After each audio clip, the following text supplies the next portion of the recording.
하나님 말씀 미가서 5장입니다. 미가서 5장 1절에서 끝절까지 말씀 교독합니다. 1절 말씀 제가 먼저 받들어 봉독드립니다. 딸 군대여 너는 때를 모을지어다. 그들이 우리를 에워쌌으니 막대기로 이스라엘 재판장의 뺨을 치려다. 미가서 5장입니다. 오늘은 요 3절에 있는 말씀, 그 형제 남은 자가 이스라엘 자손에게로 돌아오리니, 그 형제 남은 자가 이스라엘 자손에게로 돌아오리니, 그 형제는 이스라엘에게 누가 되면 남은 자는 어느 걸 이야기하는 것이고, 돌아온다는 것은 뭘 말하는가, 어떤 시대를 이야기할 것인가. 또 요 12절에 있는 말씀, 내가 또 복수를 너의 손에서 끊으리니, 내가 또 복수를 너의 손에서 끊으리니 내게 다시는 점장이가 없게 될 것이며, 너의 손에서 끊으리니, 이게 내가 또 복수를 너의 손에서 끊는다. 너의 손에서 끊는다. 물론 이 뜻은 그럴 거예요. 현재 내가 복수를 하고 있으니까 상대방 하나님께서 내 손에서 복수를 끊겠다. 이제 이런 뜻이 아마 원래적일 거예요. 원래적일 거. 그런데 이걸 저는 조금 의미를 너의 손에서 하는 이 내용에서 현재적으로, 현재 이 진행되어지는 내용에서 지금 진행되고자 하는 이 내용이 결국에는 복수를 끊는 어떤 그 방향이 아닌가, 제가 이제 그렇게 받아들이는 거예요. 현재 내가, 분명히 이 말씀은 현재적으로 네가 지금 복수를 행하고 있는 내 자신인 거예요. 내 자신인 거예요. 그러니까 하나님께서 네 손에 있는 복수를 끊겠다, 이제 이런 말씀인데, 그럼 이걸 받아서, 이걸 분명히 내가 회개하면서 받으면은 나를 통해서, 나로부터, 나의 손에서, 나로 인하여 인간들이 저지르는 이 복수를 끊어지는 도구 되겠다. 도구로 쓰일 수가 있겠다. 지금 현재 진행되고 있는 이 준비되어지는 이 내용들이 그런 개념을 제가 두고 있습니다. 보고 있어요.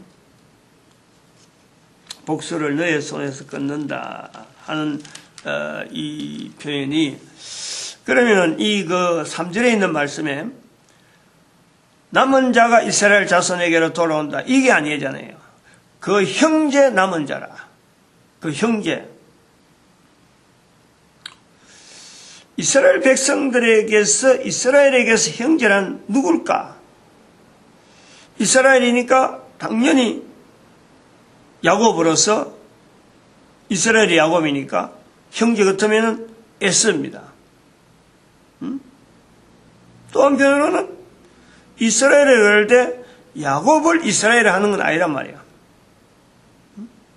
아브라함의 후손을 야곱이라, 아브라함의 후손을 이스라엘에 그러는 거예요. 그러면은 이스라엘, 아브라함의 형제, 그러면 또 이스마엘이 되는 거예요. 이스마엘. 그러면 지금의 이스마엘은 지금의 이슬람이에요. 이슬람이라. 그러면 아브라함을 하나님께서 갈대우르에서 떠나라, 아비와 친척집을 떠나라. 왜 하나님께서 아브라함에게 이 말씀을 하셨나? 아브라함만 떠났느냐? 거기에 아비가 있는 거예요. 아브라함의 아버지가 있다니까. 아브라함의 아버지. 이름이 내가 지금은 생각 안 나는데, 같이 떠났다가 하란에서 죽잖아요. 그러니까 아브라함에게 이야기한 것 같으나 실제로는 아비에게 이야기한 거예요. 아비에게 이야기했다는 것은, 갈대아 우르를 떠나라는 것은, 이미 아버지가 그런 행위를 했다는 것은 이미 오래전부터 하고 있었다는 거예요. 어디까지 볼 수 있느냐? 벨렉으로까지 건다는 거죠. 벨렉까지. 벨렉과 욕단, 형제.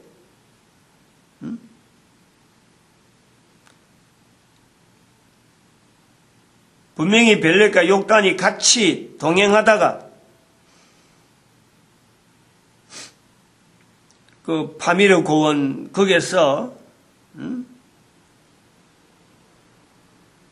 파 많이 나는 그 산골, 그 강활한 지역에서 중국을 넘어 올라다가 동쪽으로 가면서 그 형제끼리 올라다가 한 벨렉의 그 가족들이 다시 해군하는 거란 말이에요. 해군.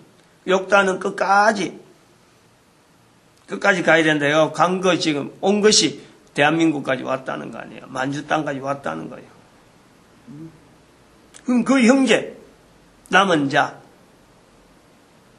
이거 무료가 남아있는 거예요. 그런데 이 남은 자 사항이 여기서 언급해서 좀 다른 데로 어깨로 나갈 수밖에 없는 게, 이 미가서가 기록이 이사야서보다 빠릅니다. 근데 이사야서에 남은 자 대한 내용이 굉장히 많이 나와요. 남은 자. 그래서 남은 자 사상 기하고 이게 렘넌트라 그래갖고 렘넌트라. 이것 갖고 또 주로 또 이게 다루는 그런 어떤 교단도 있잖아요. 렘넌트 사상. 남은 자. 남은 자는 또 이게 또 그 계시록을 가지고 다룬 사람들은 천년 시대에 이 남은 자의 자손이 어떻게 지금 천년 시대에 이걸 대항하는가, 요런까지 그 연구하는 그런 또 교단이, 그건 또 그 학파가 또 있는 거예요. 뭐 갈라지는 거죠.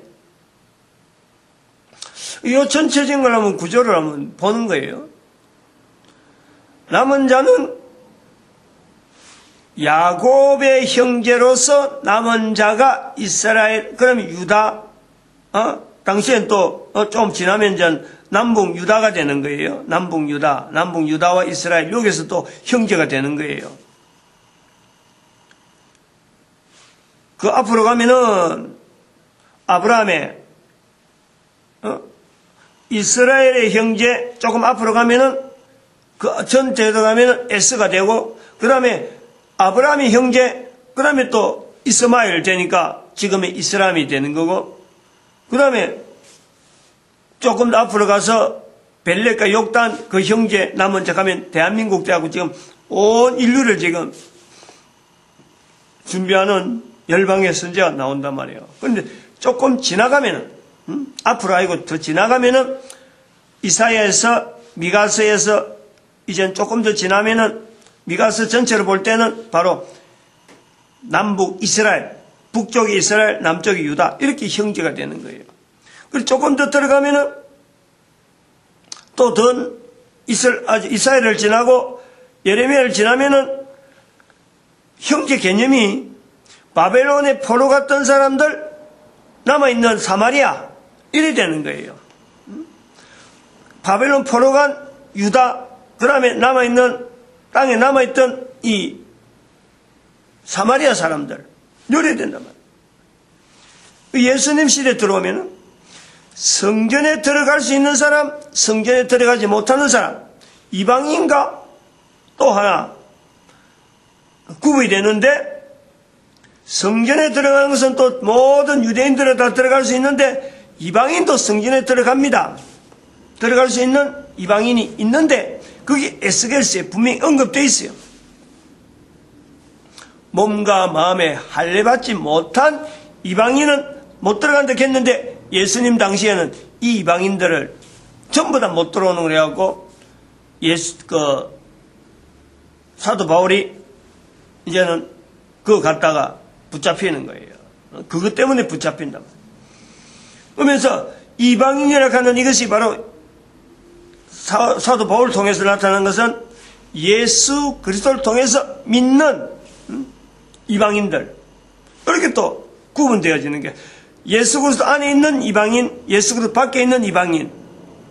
그래서 지금 전 인류를 다시 돌아와서 대한민국 열방을 선지학할 때 지금은 모든 인류가 디모데전서 2장 4절에 있는 말씀에서 모든 인류가 구원의 대상이 되어져.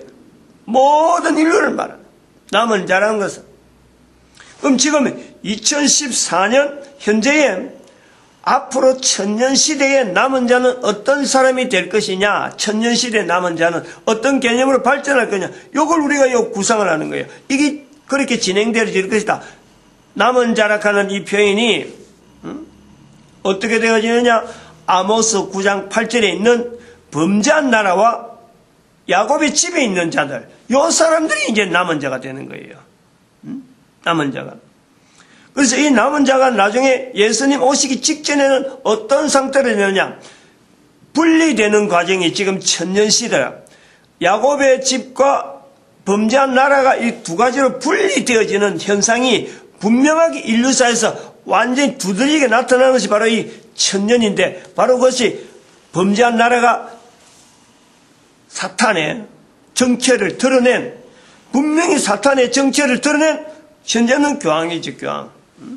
교황이 만약에 회개한다 그러면은 회개하고 돌아서서 교황청이 완전히 사라지고 교황령이 완전히 힘을 못 쓰고 그래 될 때 천주교 있는 사람들도 이제는 천주교라는 조직 자체하고 하나의 개신교, 기독교, 개신교, 유대교, 이슬람교가 다 뭉치는, 전체 뭉치는데 그 중에서 종교로 구분되는 게 아니고, 종교로 구분되는 것이 아니고, 이 사탄이라고 하는 어떤 분명한 어떤 그 계층 자체가 정체성을 드러낸, 사탄의 정체를 드러낸 어떤 단체, 어떤 흐름,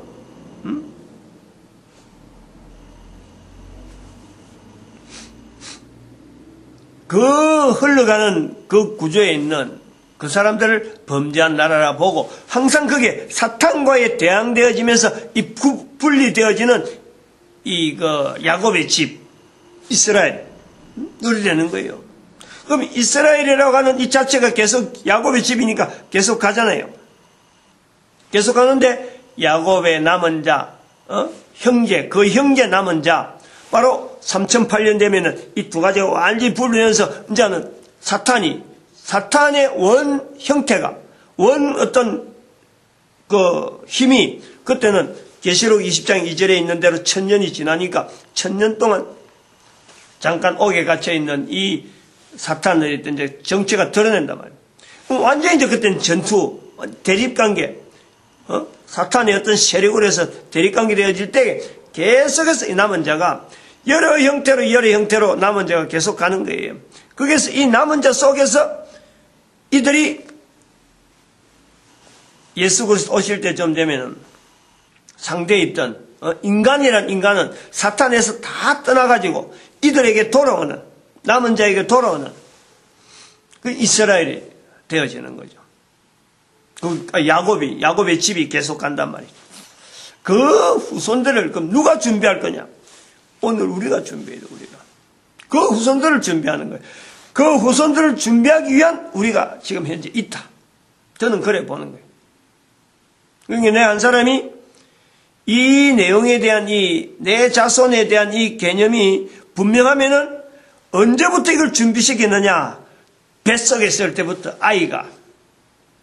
적어도 내가 그런 내용을 알고 부모가 됐다면은 뱃속에 있을 때부터 태어나는 아이에게 이 내용을 이야기를 해야 돼요. 장차 이 후손이, 뱃속에 있는 아이의 후손이 예수님 오실 때 분명하게 이 야곱의 집에 속한 자로서 맞이할 수 있는 그 후손이 돼야 되는 거예요. 그 꿈을 가지고 있는 거예요. 마치 예수님 시대 때 마리아나 그 다음에 베들레헴에 있는 많은 사람들의 아이의 이름들이 예수님이란 이름 자체가, 예수란 이름 자체가 굉장히 많이 있어요. 굉장히 많이. 그 구원할 자, 베들레헴에서 오늘 본문에 있는 대로 미가서 5장 2절에 에브람 베들레헴아, 에브라다야, 베들레헴 에브라다야, 너는 유다고 올 중에 작을지라도 내게서 큰 자가 나온다는 거죠. 이 5장 2절에 이 말씀을 품고 베들레헴에서 많은 남자들이 태어났는데 거기서 예수란 이름을 가지고 나온 사람이 굉장히 많다는 거 아니에요. 그러니까 우리가 알고는 예수님은 나사렛 예수라고 특별히 불려지는 예수라니까. 베들레헴에 있었으면은 아마 누구 집에 예수라 이래 불렀을 텐데, 예수님은 태어나면서 애굽에 갔다가 다시 나사렛에 왔으니까 나사렛에 선한 것이 없는데 거기에 예수란 이름이 붙어있던 한 사람이 오늘날 우리가 볼 때 나사렛 예수라 이래 부르는 거예요. 그러면 지금 현재 우리가 지금 아이에게 가르치고자 하는 이 내용들을 자손에게 가르치고 후손들에게 남겨줘야 될 것은 결국에는 나를 통해서 예수님 오실 때에 맞이할 수 있는 준비된 자, 그것이 내 후손에서 나타나기를 바라는 것이 오늘 내가 베들레헴에 있는 예수님이 베들레헴에서 태어날 것이다, 요걸 기다리는 것처럼 남은 자가 된다는 거예요. 이 구조가 지금 미가서에 있는 내용이 묵시적이다, 묵시록이다. 이 미가서에 있는 내용하고 요한계시록, 그 다음에 지난번에 했던 하박국, 이런 내용들, 하박국, 미가서, 요한계시록, 이걸 전체도 묵시록, 계시록, 1차적인 계시록, 1차적인 계시서로 봐야 돼요. 그 다음에 2차적으로 볼 때는 선지서 전체를 계시서로 봐야 되고, 선약의 편지서를 전부 다 계시서로 봐야 되겠죠. 그 다음에 3차적으로 보는 것은 나머지 성경들, 구약의 나머지 성경들, 신약의 나머지 성경들 전체를 다 계시적으로 봐야 돼요. 왜냐하면 이것이 계시적으로 보지 않을 수 없는 것은 당시에 스키록을 할 때에는 이것이 계시고 뭐고 구분이 안 돼 있어요. 그런데 이것이 세월이 지나면서 책은 여전히 남아있고 글자로서 계속해서 읽혀지면서 이게 모든 인류에게 지금 보급되어지고 있는 거예요. 모든 인류에게 읽혀지는 거하고 기록할 때 그 당시하고는 이 차이가, 그 어떤 힘이라든지 그 어떤 의미라든지 이게 전혀 다른 거예요. 지금은 열방의 선지자를 통해서 부활 통일 시대를 통해서 이 성경이 남아있는 역사적인 흐름, 인류 가운데 이러한 책이 없잖아요. 어디라도 비교해도 없어요. 유일하게 남아있는 이 성경은 그러면 누구 한 사람 것이냐? 절대 그런 게 아니거든. 모든 인류가 이 말씀을 통해서 인류가 걸어가야 될 방향에 반드시 되어질 일, 지금 현재 있는 일을 어떻게 받아들일 것이며 앞으로는 어떤 일이 날 것이에 대해서 분명하게 언급되어 있는 이 책이다. 그런데 이걸 인정하지 않는 것과 인정하는 것에서 차이가 얼마나 차이 나느냐. 바로 이게 남은 자의 자리가 들어갈 것이냐, 범죄한 나라에 들어갈 것이냐, 이런 어떤 구분이 있다. 이 성경이 여기에 대해서, 그렇다고 해서 성경 자체가 한 권 한 권 되어 있는 이 성경 자체가 어떤 우상시 되고 거기다가 어떤 신적인 인격체적인 그런 근위를 쓸 수는 없어요. 하나님이 인격체적으로, 내가 하나의 인간으로서 인격체를 우리가 가지고 있는 인간으로서는 하나님, 그는 우리가 부른 내 인간을 만드신 그 하나님에 대한 그 내용만 철저하게 인격체지, 나머지는 전체가 하나님의 섭리 가운데 되어지고 보여지고 나타나는 하나의 우리를 도우는 여러 가지 어떤, 성경도 마찬가지고 태양도 마찬가지고 달도 마찬가지고 주어지는 자연 만물, 하나님이 만드신 것에 대해서 하나님의 주권이 직접적으로 있는 것, 자연 만물을 만드신 하나님 할 때 그 주체가 되어지는 하나님을 나타내기 위해서 성경은 더욱더 그로 인해서 구체적으로 하나님이 만드신 것이로되 사람이 글을 기록 썼는데도 불구하고 이 성경은 철저하게 하나님이 만드신 것으로서 모든 인간들에게 주어지는 것이고,